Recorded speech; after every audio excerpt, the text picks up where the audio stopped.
June 24th. How is the garden growing? Well, at the moment we have these beautiful roses here that have come into full bloom. I love rose blooms. Our wedding colors, they were yellow roses 40 years ago. So I bought this plant for my wife. And it's done well. Over here we have a red rose. Right here in full bloom. And another bloom down there among the yarrow. They look kind of nice with that yarrow behind it, don't they? Nice backdrop. So the roses are blooming in June, I guess the way they should. Over here, we have our cosmos and our wormwood. Cosmos down there, beautiful bloom.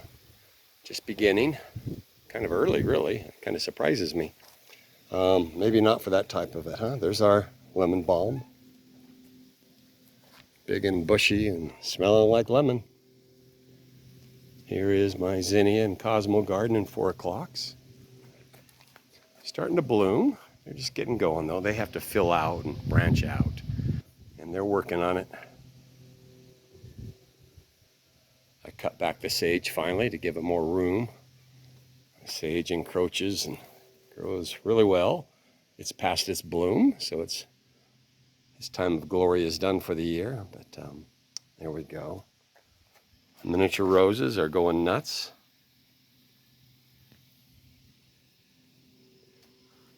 I have to come out here and I have to clip them back a couple times a year. Cut them down and then they just grow back.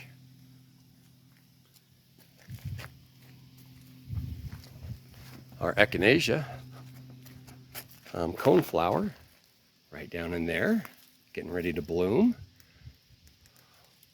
The roses are kind of holding it back, and these onions, but there you have it. It'll be nice when that blooms.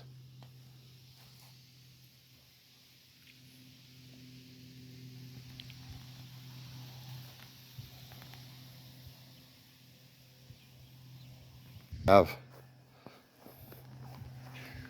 carnations. They've taken. Boy, they looked like they were dead earlier this year, but they're coming on strong here. Got them in these little pots, probably too small, but I'm learning. Wondering if they'll bloom this year or not. But I'm excited about them. And I have more carnations. I went nuts with carnations. And we got some California poppies that I thought were dead, and those are starting to come back. I don't know what they'll do this year because it's way late and they're only that big. Another one right there. Of course, more carnations.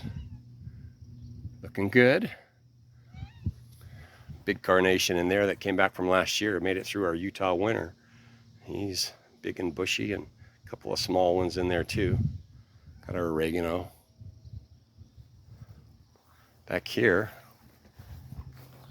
we have a big tire of oregano. Wonderful stuff. And over here we have mostly it looks like it's going to be a sunflower garden, but there's cucumbers in there that the grasshoppers aren't eating. And dill and cosmos. And I don't know if that's feverfew. I think that's feverfew. Chives.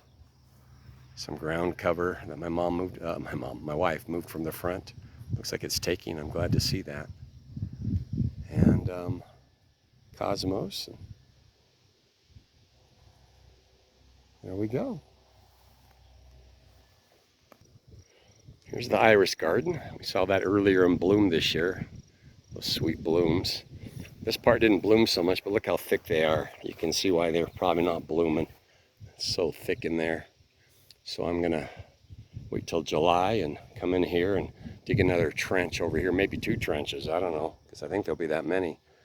And I'm gonna thin those out. I guess I'm starting a big iris garden here is what's going on. I moved these already, which was a mistake because I hadn't studied. They say you want to wait till mid-July to let the new rhizomes get bigger and stronger and develop better root systems. I didn't understand that, but I just dug these up and broke off the old rhizomes and replanted these today, you know, making sure they're all standing up. I'm gonna come in here and water them in now. But it seems like they had enough new roots that maybe they'll take and grow. I love the color of these. I had planted them too deep, so I dug them all up today and replanted them the way I saw a couple of different experts on YouTube do it. And hopefully they'll take and come back next year. And we'll have this beautiful 3 rows, actually it'll be 4 rows by next year, of irises.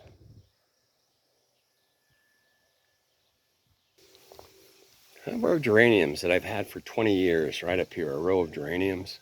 Those are all about 20 years old, approximately, maybe a little less. They were indoors, you know, every winter we take them in because we have below 0 temperatures at times, always below freezing. Anyway, so they go inside and then I have to bring them back out. And this year I brought them out and got them into the sun way too soon. And they burned and really struggled there for a while. But now I went in there and cleaned all the dead stuff out from underneath. There were some years of dead matter down in there, right? And I got most of that cleared out. And so it breathes. And then I've fertilized them with a little Miracle Grow, and I'll be using this fish oil with all the, is it phosphorus? Anyway, that helps blooming plants. And it's starting to, we got the buds coming back on now. And I wanted to show these now because I think in a week or two, we're gonna have full of buds out here. And because in the last summers, I've had real luck here and it'll be quite beautiful. So, looking forward to seeing that. It gets like almost 100 degrees here in the afternoon on this side. And yet these guys take it. I keep them watered and they get used to the heat. A little more buds coming on here, there, and down here. There they are. And such beautiful little blooms, huh? Anyway, we'll have a look at these later. Here's the rose I bought about 25 years ago. The water spigot's right behind it, but so I have to keep it cut back because boy, does it have prickles. I accidentally fell over in that once, and talk about being perforated. But it's past its glory here, this first bloom. Oh, it was, I wish I would have taken a picture about a week ago because it was bright red and beautiful. And I'll come in here and clip all that off. I just take trimmers. I'm not nice. Take trimmers and just cut it all back, and boy, it'll come back on. I've never given it a lot of water because I don't want it too big. It just goes wild, but I just watered it, and I think in another week or so, we're gonna have, another couple of weeks, we're gonna have a lot of new blooms, and it's beautiful all year round. Well, that's about it. Thanks for watching. Check in later to see what it looks like in another couple of weeks.